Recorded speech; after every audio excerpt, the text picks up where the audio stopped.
अस्सलाम वालेकुम। आज मैं आपको कुछ समर ड्रिंक्स बनाने की तरकीब बताऊंगी।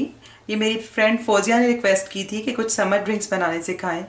तो मैं आपको जो पहला समर ड्रिंक बनाना बता रही हूँ वो जो है वो बहुत ही रिफ़्रेशिंग है। और इसके अलावा अगर आप अफ्तार में इस्तेमाल करें या पूरी गर्मियाँ ही इस्तेमाल करें तो ये गर्मी का बेहतरीन इलाज है। इसके अलावा अगर आपके रोज़े के बाद आपके स्टमक में अगर गर्मी हो जाती है तो उसके लिए भी ये बहुत फ़ायदेमंद है। और अगर आप इसको मीठा बना के पिए तो बहुत ही मज़े का है। लेकिन अगर आप इसको सिर्फ फ़ायदे के लिए पिए तो अगर आप सिर्फ ये दो चीज़ें इनको मिला के अगर पिए तो ये बहुत ही गर्मी का बेहतरीन इलाज है। और जैसा कि पाकिस्तान इंडिया में गर्मी है और रोज़े के दौरान गर्मी है तो उसका ये बेहतरीन इलाज है। तो आइए मैं आपको बताती हूँ कि ये तुख्म मलंगा और ये गूंद इसका जो शरबत है बनाने के लिए आपको किन किन चीज़ों की ज़रूरत है। तो सबसे पहले ये मैं आपको बताना चाहती हूँ, ये गूंद है जिसको गूंद कतीरा कहते हैं। ये आपको अब्रॉड में आपको किसी एशियन शॉप से मिलेगी। और अगर आप गूंद कतीरा के नाम से इसको सर्च करेंगी, ये दरअसल पौधों से रिसने वाला जो इसका जूस होता है जो गूंद की शक्ल में इकट्ठा होता है। और ये बहुत ही फ़ायदेमंद है आर्थराइटिस के लिए, कैंसर और मुख्तलिफ मर्ज़ों के लिए ये बहुत ही फ़ायदेमंद है और इसकी तासीर बहुत ठंडी है। इसके अलावा ये तुख्म मलंगा है जो कि बेज़ल सीड्स होते हैं, ये भी बहुत ही इसकी तासीर ठंडी है। तो मैंने इसको पानी में भिगोया है। तो ये देखें, अगर जब पानी में भिगोएं तो ये इस तरह बहुत ज़्यादा फूल जाते हैं और ये लेसदार से बन जाते हैं। और ये भी आर्थराइटिस के लिए और जोड़ों के दर्दों वगैरह के लिए बहुत फ़ायदेमंद है। इसी तरह मैंने जो ये गूंद थी इसके मैंने इतने ही पीसेस लेकर जब पानी में भिगोए तो ये बहुत ज़्यादा फूलती है। आप ये देखें इस तरीके से ये बिल्कुल ट्रांसपेरेंट से बन जाएगा। और ये मैंने जो इतना भिगोया था तो इसके इस तरह के 2 गिलास बन गए हैं। तो इसको आप खुले पानी में इसको भिगोएं ताकि ये अच्छे तरीके से फूल जाए। अगर ये सख्त दरमियान से रहेगी तो वो पीने के काबिल नहीं होगी। और इसके अलावा इसमें ये रेड सिरप, कोई भी आप मशरूब वाला सिरप जो यूज़ करते हैं वो आप इस्तेमाल करेंगे। थोड़ी सी चीनी और बर्फ़ इसमें इस्तेमाल होगी। तो आइए हम इसको बनाना शुरू करते हैं। तो बेज़ल सीड ड्रिंक बनाने के लिए सबसे पहले मैं एक गिलास में थोड़ी सी चीनी, ये आप अपने टेस्ट के मुताबिक एडजस्ट कर सकते हैं। इसके अंदर मैं थोड़ा पानी डालूंगी और चीनी को अच्छी तरह मिक्स कर लूँगी। चीनी मिक्स करने के बाद मैं इसमें ये रेड सिरप डालूँगी। अगर आप चाहें तो सिर्फ आप ये भी डाल सकते हैं और चीनी ना डालें, या आप इसकी मिकदार थोड़ी ज़्यादा डाल लें। फिर इसको भी मिक्स करूँगी,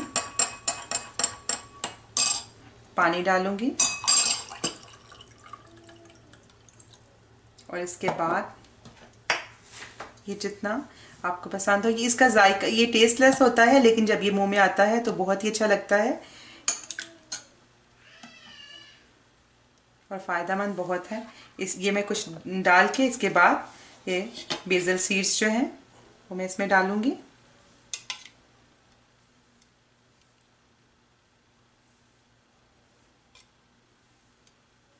इसके बाद इसको मिक्स करके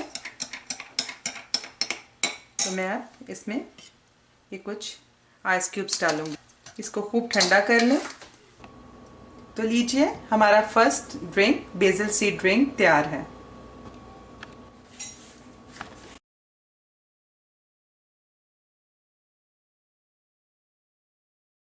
तो जो हमारा दूसरा ड्रिंक है वो इमली आलू बुखारे का शरबत है जो कि बहुत ही रिफ़्रेशिंग है और ये बहुत ही मज़े का होता है। और अगर इंसान को भूख ना लग रही हो, बच्चों को अक्सर ऐसा प्रॉब्लम होता है कि वो नाश्ता नहीं करते या वो कहते हैं हमें भूख नहीं लगती, तो अगर आप सुबह निहार मुँह उनको अगर कुछ भी खाने से पहले अगर वो ये शरबत पी लें तो 1-2 दिन आप ये इस्तेमाल करें तो फिर बहुत उनको अच्छी भूख लगनी शुरू होगी।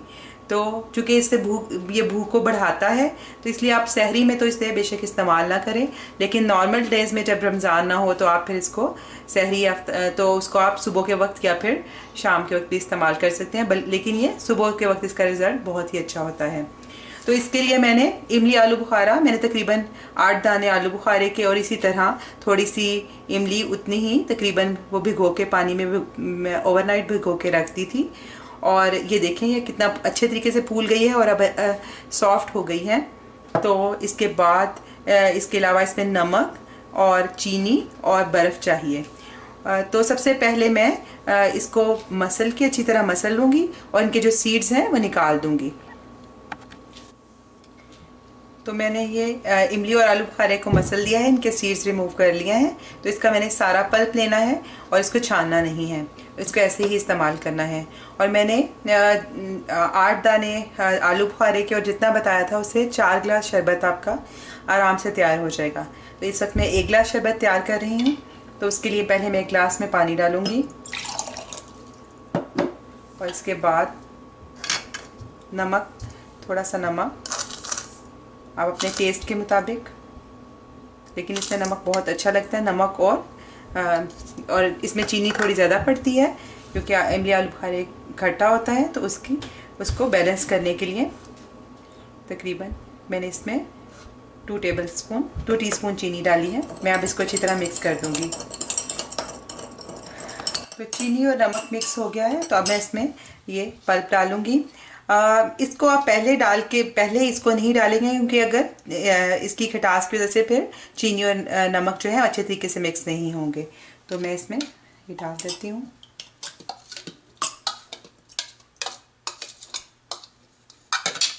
इसको मिक्स करूँगी, थोड़ा और पानी डालूँगी और इसके बाद इसको मिक्स करने के बाद इसमें मैं बर्फ़ डालूँगी। ऊप्स, ऐसे अच्छा ठंडा करना है, अच्छी ज़्यादा बर्फ़ की मिक़दार डालें तो बहुत ही मज़े का तैयार होता है। तो अब हमारा इमली आलू बुखारे का शरबत भी तैयार है।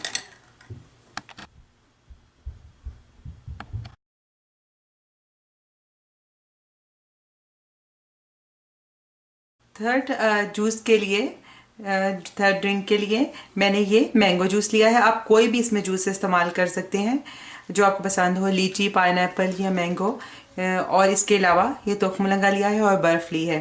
तो ये जूस के अंदर अगर हम ये बेसल सीड्स डालें तो इसका जायका मज़ीद अच्छा हो जाएगा। और इसके अलावा इसकी अगर कोई गर्म जूस है तो उसकी गर्मी भी ख़त्म होगी और इसकी तासीर ठंडी हो जाएगी और बहुत ही मज़े का लगता है। तो बहुत ही सिंपल जूस है ये।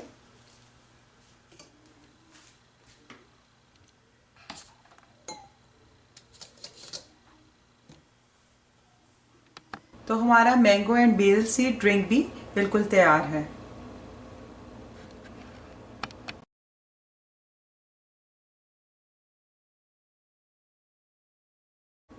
तो हमारे 3 इंतहाई रिफ़्रेशिंग समर ड्रिंक्स तैयार हैं। आइंदा आपके साथ मज़ीद ड्रिंक्स की रेसिपी भी ज़रूर शेयर करूँगी। अगर आपको मेरी ये रेसिपी पसंद आई हो तो मेरे चैनल को ज़रूर लाइक और सब्सक्राइब करें। आइंदा आपके साथ फिर मुलाकात होगी। उस वक्त तक के लिए अल्लाह हाफ़िज़।